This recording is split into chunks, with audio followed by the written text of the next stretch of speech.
What would happen if the world fulfilled every desire you had? At first, it sounds like paradise. No struggle, no waiting, no limits, everything you want instantly given. No effort, no delay, no rejection, but think deeper. Would that really make you happy, or would it slowly destroy something inside you? Because the truth is, human desire doesn't end when it is satisfied, it evolves. At the beginning, you want simple things: comfort, success, recognition.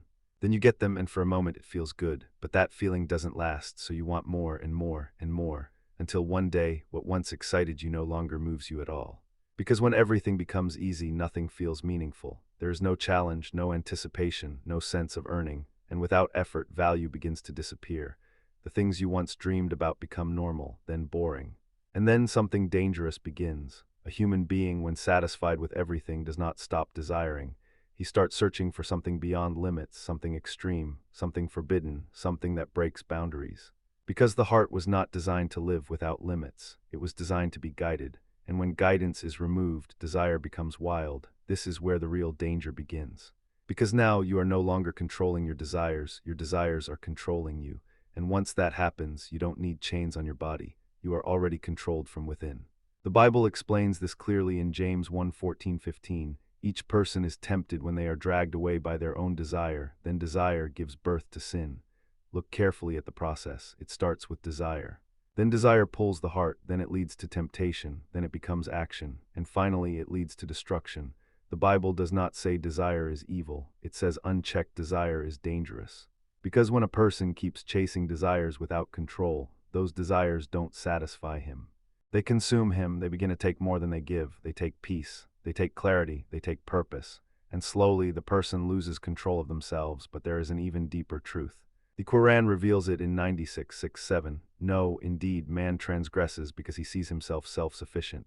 This explains something powerful. The moment a person feels like they have everything, no need, no dependence, no limitation, they begin to cross boundaries.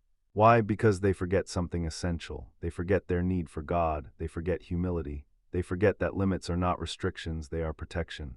When a human being feels self-sufficient, he starts to believe, I don't need guidance, I don't need limits, I can do whatever I want, and that is the beginning of downfall, because without limits, desire becomes endless. An endless desire does not create happiness, it destroys meaning.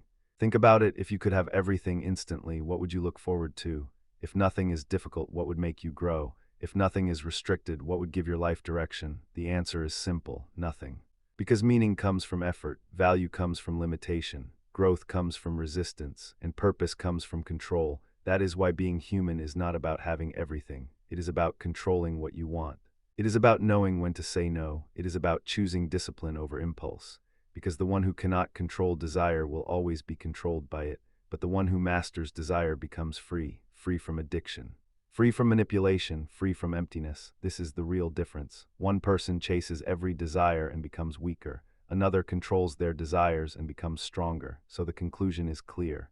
Desires are not meant to be fully satisfied. They are meant to be controlled. Because unlimited desire does not create happiness, it destroys it.